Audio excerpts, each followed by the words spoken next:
কি উপদেষ্টা হইছে? ওরা সরকারের দায়িত্ব নিতেছে মেধা দিয়া, ওরা তো কোথায়? সমন্বয়করা যে উপদেষ্টা হলো তারাও তো যোগ্যতা দিয়ে হয়নি, তারা আন্দোলনের সুযোগটা কাজে লাগিয়ে উপদেষ্টা হয়ে গেছেন, তারাও কোটার উপদেষ্টা।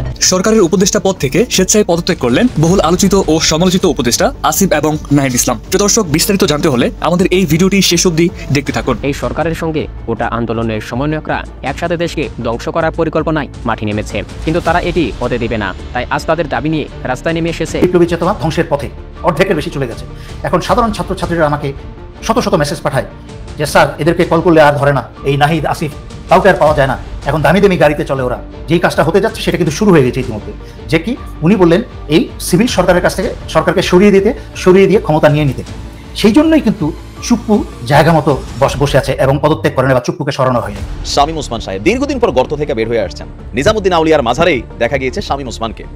দীর্ঘ একটা সময় আত্মগোপনে ছিলেন, বাট সেখানে কেউ না কেউ ছবিটা তুলে সামনে দিয়ে দিচ্ছে। তবে আজকে এই ৭৬ বছরের যুবতী শেখ হাসিনা ভারতে দিল্লিতে গিয়েছেন সেই মোদির প্রেমে, কিন্তু মোদি এখন বুঝতে পেরেছে বাংলাদেশে এই ৭৬ বছরের যুবতীর সাথে প্রেম করলে ভারতের বিরুদ্ধে যেইভাবে বাংলাদেশের জনগণ ফুঁসে উঠেছে সেখান থেকে তিনি রেহাই পাবে না।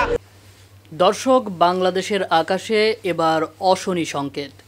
দর্শক মণ্ডলী, ছাত্র আন্দোলনের মাধ্যমে আমরা যে স্বাধীন বাংলাদেশ পেয়েছি তা অতি দ্রুতই আমরা হারাতে বসেছি, এমনই কিছু ইঙ্গিত দিয়েছেন অবসরপ্রাপ্ত মেজর দেলোয়ার হোসেন। দর্শক মণ্ডলী, তিনি শুধু ইঙ্গিতই দেননি, তিনি প্রমাণ সহকারে আজকের এই ভিডিওতে উপস্থাপন করেছেন যে কিভাবে বাংলাদেশকে তারা হাতিয়ে নিতে চাচ্ছে। দর্শক মণ্ডলী, কারা ষড়যন্ত্রে লিপ্ত আছে তা আজকের এই নিউজটি দেখলেই জানতে পারবেন। সেই সাথে জানতে পারবেন ঠিক কতদিনের মধ্যে তারা এই স্বাধীনতাকে নেশাত করে আবারও ফ্যাসিবাদকে ক্ষমতায় বসাতে চলেছে। দর্শক মণ্ডলী, তাই বলবো যারা ভিডিওটি অন করেছেন না টেনে সম্পূর্ণ ভিডিওটি দেখতে থাকুন, কারণ আমাদের সকলেরই দায়িত্ব এই দেশের স্বাধীনতাকে রক্ষা করা। তাই ভিডিওটি শেষ পর্যন্ত দেখুন। দর্শক, সেই সাথে আরও একটা গুরুত্বপূর্ণ ভিডিও দেখতে চলেছেন, সেটি হলো ৫ই আগস্টের আগে থেকেই কিন্তু শামীম ওসমান উধাও হয়ে গিয়েছিল। দর্শক মণ্ডলী, তার খোঁজ পাওয়া গেছে, ইতিমধ্যেই তিনি দিল্লিতে আছেন, দিল্লির খাজা নিজামুদ্দিন আউলিয়ার মাজারে রয়েছেন। দর্শক, হঠাৎ করে সেখানে তিনি কিভাবে গিয়েছিলেন, কেন গিয়েছিলেন, এখন সেখানে তিনি কি করছেন, দর্শক মণ্ডলী তা আজকের এই নিউজটি দেখলেই জানতে পারবেন। সেই সাথে দর্শক, ভিডিওর শুরুতেই যে অংশবিশেষগুলো দেখিয়ে শুরু করেছিলাম তার বিস্তারিত আলোচনা থাকছে আজকের এই নিউজটিতে। তো দর্শক, চলুন দেখে আসি আজকের সেই কাঙ্ক্ষিত ভিডিওগুলো। তার আগে বলবো, যারা এখনও চ্যানেলটি সাবস্ক্রাইব করেননি অবশ্যই চ্যানেলটি সাবস্ক্রাইব করে পাশে থাকা বেল আইকনটি ক্লিক করে দিন। আর যারা ইতিমধ্যেই চ্যানেলটি সাবস্ক্রাইব করে রেখেছেন তাদেরকে অসংখ্য ধন্যবাদ। তো চলুন দর্শক, ভিডিওটিতে একটি লাইক দিয়ে আমরা ধারাবাহিকভাবে সবগুলো ভিডিও দেখে আসি। ভারতের ডিফেন্স মিনিস্টার রাজনাথ বাংলাদেশকে আক্রমণ করবে এবং আমাদের ৩ বাহিনী প্রধানকে বললেন প্রস্তুতি নিতে যুদ্ধের জন্য। এবং সবচেয়ে গুরুত্বপূর্ণ বিষয় যেটা উনি বললেন, যে আমি এতদিন ধরে বলে আসছি ব্যাখ্যা, যেই কাজটা হতে যাচ্ছে সেটা কিন্তু শুরু হয়ে গেছে ইতিমধ্যে। যে কি উনি বললেন এই সিভিল সরকারের কাছ থেকে সরকারকে সরিয়ে দিয়ে ক্ষমতা নিয়ে নিতে। সেই জন্যই কিন্তু চুপ্পু জায়গা মতো বসে আছে এবং পদত্যাগ করেন বা চুপ্পুকে সরানো হয় নাই। তার মানে কি এই সকল কিছুই কিন্তু একই সূত্রে গাথা। ভারতের হুমকি এবং কেন ভারতের রয়ের পোষা এবং হাসিনার পোষা দেশদ্রোহী বেইমান মির্জাফর সেনাবাহিনীর জেনারেলগুলা এখনো পর্যন্ত বহাল তবিয়ত ইউনিফর্মে আছে, সেনাপ্রধান তাদেরকে সরায় নেই, ২-১ জন ছাড়া কাউকে সরায় নেই, সবাইকে এই পাশ থেকে ওই পাশে শুধু বদলি করেছে, কিন্তু সবাই জায়গা মতো আছে। এবং স্বৈরাচারী শেখ হাসিনার সকল রাষ্ট্র কাঠামো তাদের সমস্ত এক্সিকিউটিভ সদস্য সহকারে জায়গা মতো আছে সবকিছু। আমি গত লাইভে বলেছি, যত ১টা-২টা করে গ্রেফতার করছেন সমস্ত কিছু নাটক চলছে জনগণকে সন্তুষ্ট রাখার জন্য, চুপচাপ বসিয়ে রাখার জন্য। আর এদিক দিয়ে এত কিছুর পরে দেশ ধ্বংসের যখন পায়তারা চলছে, সকল কিছু প্রস্তুত দেশ দখলের, তখন আমাদের দার্শনিক ছাত্রনেতারা কি বলছে, কি করছে, চলুন একটু দেখি। এই দার্শনিক ছাত্রনেতা মাহফুজ আলম, সে তার ফেসবুক স্ট্যাটাস দিয়েছে যে কতগুলো ওয়েবসাইট খুলেছে। আরে বাপরে বাপ, স্বাধীনতা যুদ্ধের সময় একটা বিরাট বড় কাজই করছে, ওয়েবসাইট করেছে। আমরা ধীরে ধীরে এগোবো। মূলত তরুণ লেখক, গবেষক, শিল্প সাহিত্যের রসান্বেষী এবং সাংস্কৃতিক রাজনৈতিক কর্মীদের লেখালেখি নিয়ে আমরা পত্রিকাগুলো গুছিয়ে নেব। তাদের কি কি পত্রিকা, কি কি বিষয় থাকবে? সিনেযোগ, সিনেমার দর্শন ও রাজনীতি বিচার, রণপা, পূর্বপক্ষ, দি কুইল্ট, দি কলন্দর। আমাদের আড্ডাগুলো মূলত আমাদের উদ্বেগ সমূহের প্রাণ। এ সকল আড্ডায় অংশ নিতে পারেন, আড্ডাগুলোর খোঁজ রাখতে এই পেজগুলোকে ফলো করতে পারেন। তো এই হচ্ছে আমাদের তথাকথিত ছাত্র নেতাদের, দর্শনবিদদের প্রস্তুতি, দেশ নিয়ে তাদের প্রস্তুতি। সেই জন্য বলেছিলাম আমি যে ছাত্র নেতাদেরকে মন্ত্রণালয়ে বসিয়ে এবং উপদেষ্টা বানিয়ে এদের বিপ্লবী চেতনা সব ধ্বংস করে দিয়েছে। এখন যা হচ্ছে, যা চেয়েছিল তারা তাই হয়েছে। বিপ্লবী চেতনা ধ্বংসের পথে, অর্ধেকের বেশি চলে গেছে। এখন সাধারণ ছাত্রছাত্রীরা আমাকে শত শত মেসেজ পাঠায় যে স্যার, এদেরকে কল করলে আর ধরে না, এই নাহিদ আসিফ কাউকে আর পাওয়া যায় না, এখন দামি দামি গাড়িতে চলে ওরা। এটাই চেয়েছিল তারা, যে বিপ্লবকে ধ্বংস করতে হলে নেতার থেকে তাদের অনুসারীদেরকে আলাদা করে দাও, নেতাদেরকে এসির এবং মন্ত্রণালয়ের এবং টাকা পয়সার এবং দামি গাড়ির স্বাদ দিয়ে দাও, এদের বিপ্লবী চেতনা ধ্বংস হয়ে যাবে। তা কিন্তু সফল, এবং বাংলাদেশ আবার পাল্টা অভ্যুত্থানের মাধ্যমে দখল করার জন্য সম্পূর্ণ প্রস্তুত। সেই জন্য আমি বলছি, ওহে দার্শনিক ছাত্রনেতা, যখন তোমাদের গলায় ফাঁসির রশি পড়িবে, তখন এই মেজর সাহেব জিজ্ঞেস করিবে তোমাদেরকে, তোমরা তো দর্শন, সমাজবিজ্ঞান, রাজনীতি, দর্শন নীতি সব কিছু তোমরা ভালো বুঝো, তোমরা কি সামরিক নীতি বা প্রতিরক্ষা বা নিরাপত্তা বুঝো?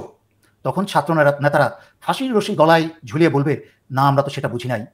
তখনই মেজর সাহেব বলিবে, তাহলে তো তোমাদের সকল জ্ঞান, নীতি, দর্শন 16 আনাই মিছে। তাহলে হতাশ হবার কিছু নেই, একটা শেষ উপায় আছে। এই উপায়টা বলে দিচ্ছি, যদি আমার কথা শুনেন। সেটা বাংলাদেশের সকল বিপ্লবী ছাত্র, ছাত্রী, জনতা, আপনারা সবাই বঙ্গভবন ঘেরাও করে ফেলুন, এই চুপ্পুর বঙ্গভবন ঘেরাও করে ফেলুন।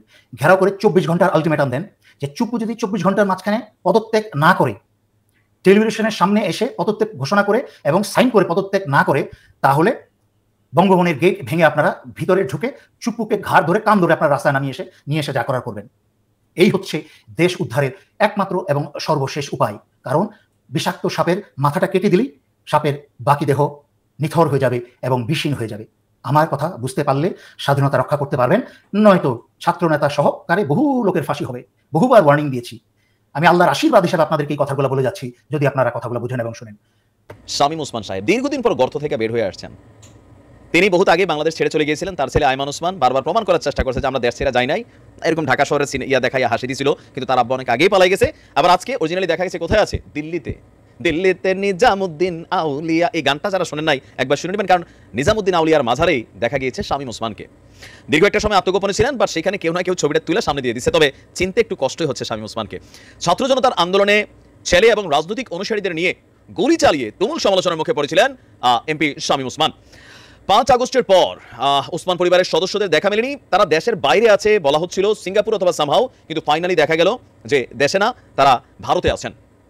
গতকালকে রাতে দিল্লিতে দেখা মিলেছে শামীম ওসমানের পরিবারের সদস্যদের নিয়ে নিজামুদ্দিন আউলিয়ার মাজার জিয়ারত করছেন।